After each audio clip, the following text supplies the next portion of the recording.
चाकू से हाथ काटोगे तो पीड़ा तो होगी, ये बात तो तय है, क्योंकि चाकू का स्वभाव काटने का है, तो चोट पहुंचने पर हमारा स्वभाव पीड़ा से चिल्लाने का है। अब आप इसे चाहे कैसे भी समझें, लेकिन कुछ विधि के विधान होते हैं, नियम होते हैं, और उन्हें नियमों के अनुसार ये दुनिया चलती है। बहुत पुरानी कहावत है, जैसा कर्म करोगे वैसा ही फल पाओगे। मतलब अच्छे कर्म करोगे तो अच्छे फल पाओगे, और बुरे कर्म करोगे तो बुरे फल पाओगे। ये हम सबने सुना तो है, लेकिन अंदर से विश्वास इस पे हम बहुत कम कर पाते हैं, क्योंकि हमें लगता है कि अच्छे कर्मों का अच्छा फल हमें नहीं मिलता है। या फिर ये आपके मन का वहम है, क्योंकि आप सच्चाई नहीं देख पा रहे, असलियत नहीं देख पा रहे।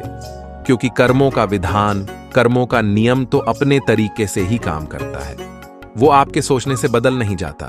आज की जो बुद्ध कहानी मैं आपको सुनाने वाला हूं, उसमें आपको कर्मों का पूरा लेखा जोखा समझ में आ जाएगा कि कर्म किस प्रकार हमारे जीवन को निर्धारित करते हैं। और ये कहानी समझने के बाद आप अपने जीवन में अच्छे कर्मों से कैसे सफल बन सकते हैं, वो भी सूत्र पता चल जाएंगे। तो चलिए कहानी शुरू करते हैं। एक नगर में एक व्यापारी रहता था।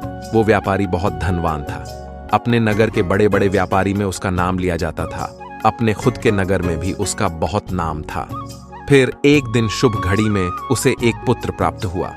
फिर उस पुत्र के जन्म पर व्यापारी बहुत खुश हुआ। उसने अपने पुत्र का नाम सुरेश रख दिया। व्यापारी ने सोचा कि अब उसका पुत्र बड़ा होकर उसके कारोबार को संभाल लेगा और वो अपने नगर का सबसे बड़ा व्यापारी बन जाएगा। उस व्यापारी ने अपने पुत्र का अच्छे से लालन पालन किया, उसे अच्छे से पढ़ाया लिखाया, और उनके पुत्र सुरेश ने भी बड़े होकर अपने पिता के व्यवसाय में हाथ बटाना शुरू कर दिया। पिता अपने पुत्र को ऐसे काम करते देख बहुत प्रसन्न होते थे। फिर जब सुरेश कुछ समझदार हो गया तो व्यापारी ने अपने पुत्र सुरेश का विवाह एक सुंदर युवती के साथ करवा दिया। सुरेश भी बहुत खुश था। सुरेश शादी होने तक तो अपने पिता के साथ व्यवसाय में हाथ बटाता रहा, लेकिन फिर अचानक ही सुरेश में कुछ परिवर्तन आने लगे। वो दिन भर अपने दोस्तों के साथ घूमने लगा। धीरे धीरे सुरेश को बहुत बुरी आदत ने पकड़ लिया। वो रोज अपने दोस्तों के साथ जुआ खेलने लगा। सुरेश अब ना तो अपने घर रहता था और ना ही अपने पिता के व्यवसाय में कोई हाथ बटाता था।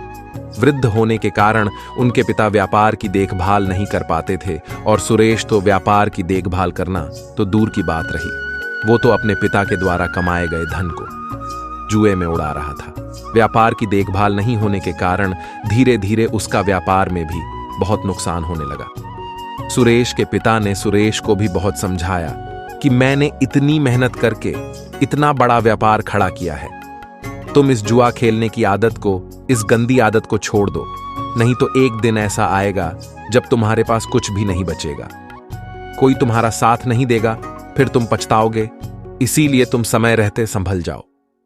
लेकिन सुरेश ने तो अपने पिता की एक भी नहीं सुनी। वो तो उनकी बातों को सुनकर अनसुना कर देता था। ऐसे ही समय धीरे धीरे गुजरता रहा।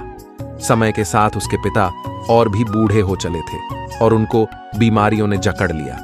कुछ समय के बाद ही उस व्यापारी की मृत्यु हो गई। अपने पिता की मृत्यु पर भी सुरेश को बिल्कुल भी अफसोस नहीं था। उसके चेहरे को देखने से ऐसा लगता था कि उसे कोई दुख नहीं है। ऐसा लग रहा था कि मानो उसके पिता की मृत्यु के बाद तो उसे आजादी मिल गई हो। अब उसे कोई कहने सुनने वाला नहीं था।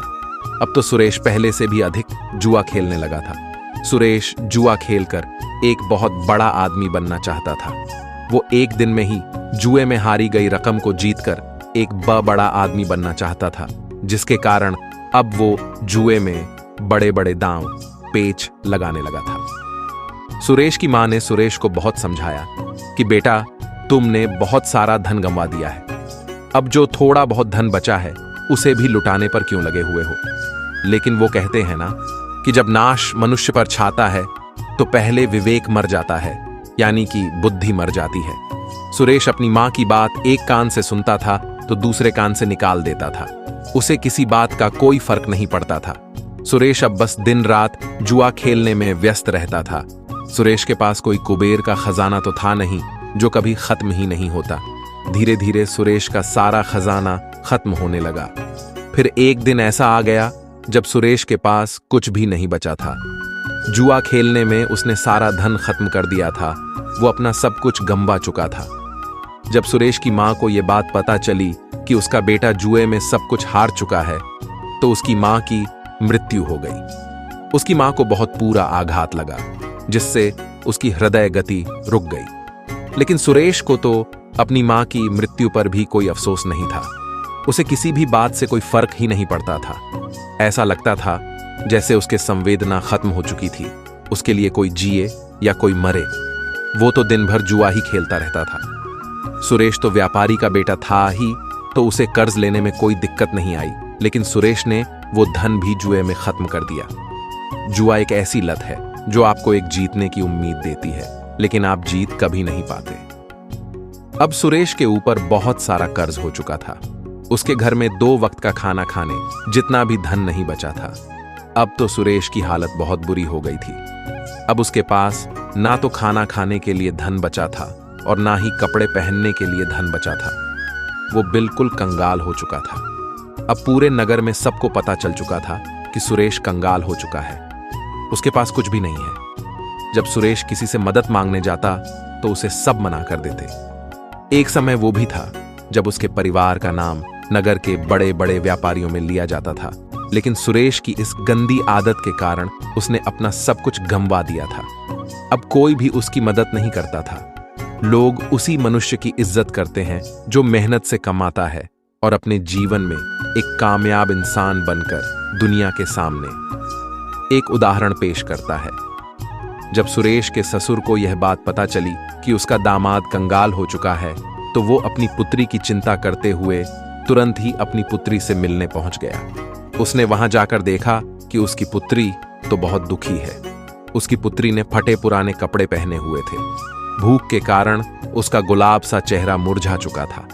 अपनी बेटी की ऐसी हालत देखकर उनको सुरेश पर बहुत गुस्सा आया।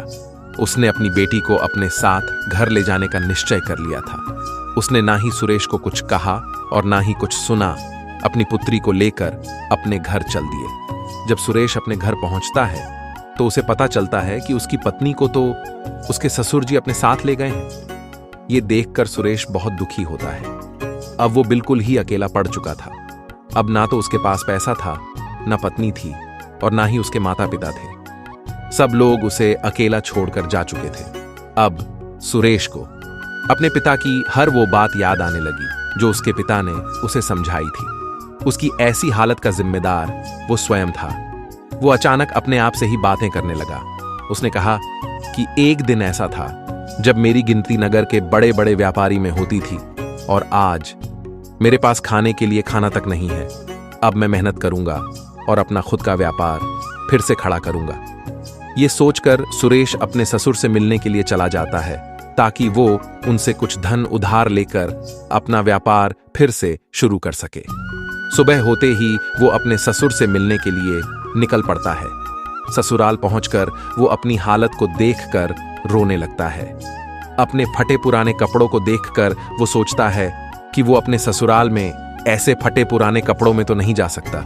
मैं साफ सुथरे कपड़े पहनकर ही अपने ससुर से मिलने जाऊंगा, और अगर वो फटे पुराने कपड़ों में ससुराल जाएगा तो उसकी बच्ची इज्जत भी खत्म हो जाएगी। ये सब सोचकर वो इधर उधर देखने लगा। उसकी नजर एक कपड़े की दुकान पर पड़ी, लेकिन शाम हो जाने के कारण वो दुकान बंद हो चुकी थी। सुरेश ने निश्चय किया कि वो सुबह तक वहीं इंतजार करेगा। जैसे ही दुकान खुलेगी तो वो अपने ससुर का नाम लेकर कपड़े खरीद लेगा, और जब ससुर जी से उसे पैसे मिलेंगे तब वो उस दुकान की उधार चुका देगा।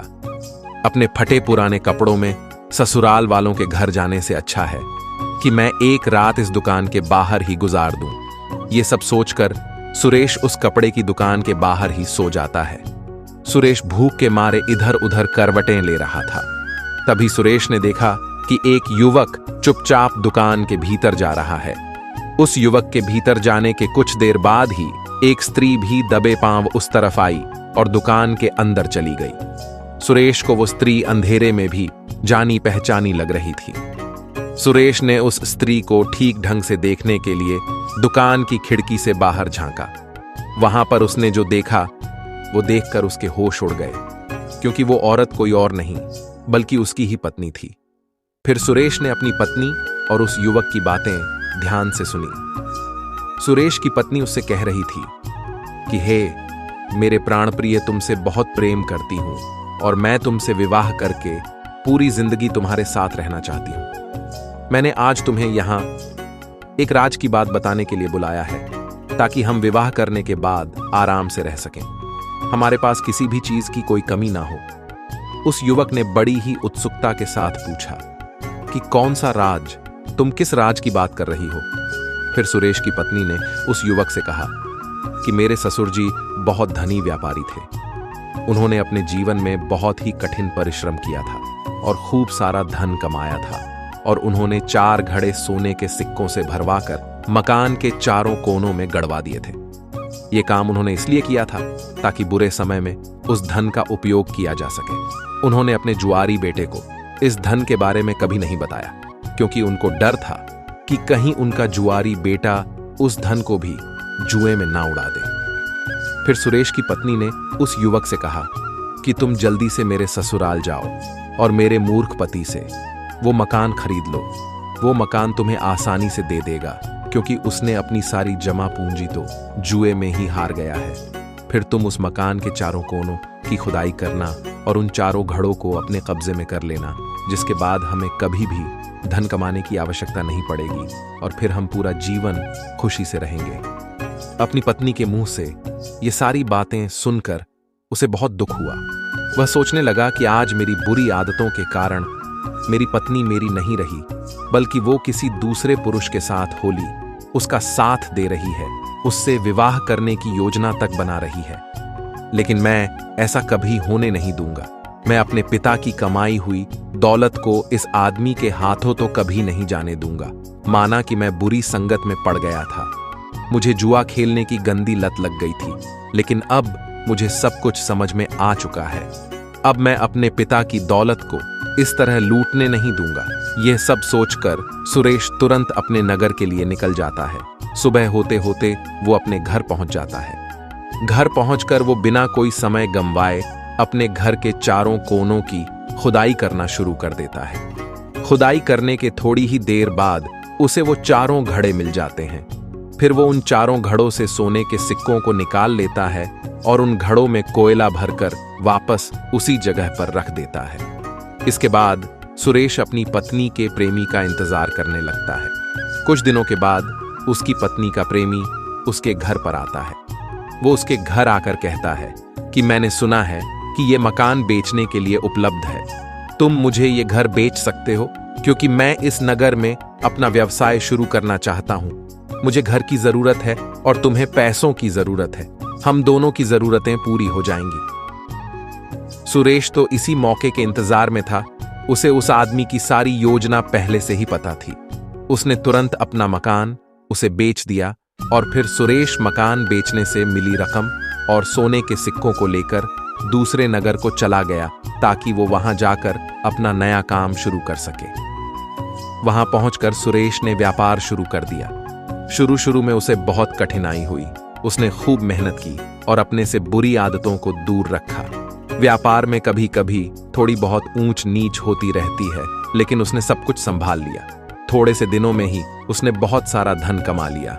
फिर उस नगर में रहने वाले एक सेठ की नजर सुरेश पर पड़ती है। सेठ ने सुरेश को देखकर ये सोचा, ये युवक बड़ा ही मेहनती है। इसने इतने कम दिनों में अपने व्यापार को इतनी बुलंदियों पर पहुंचा दिया है। मैं अपनी बेटी की शादी इस युवक से कर देता हूं। मुझे अपनी बेटी के लिए इससे अच्छा वर तो मिल ही नहीं सकता। फिर वो सेठ सुरेश के पास जाकर उसके सामने शादी का प्रस्ताव रख देता है। सुरेश ने भी सेठ का प्रस्ताव स्वीकार कर लिया।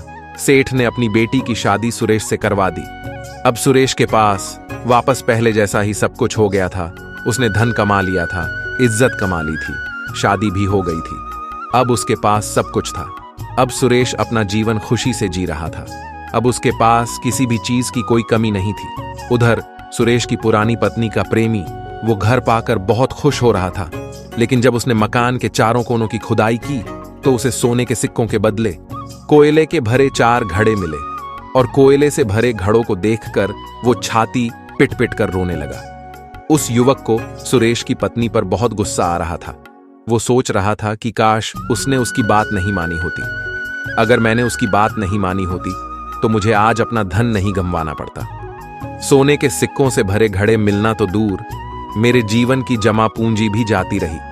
इसके बाद उस युवक ने अपनी प्रेमिका यानी कि सुरेश की पत्नी को भी सबक सिखाने के लिए उसे छोड़ दिया।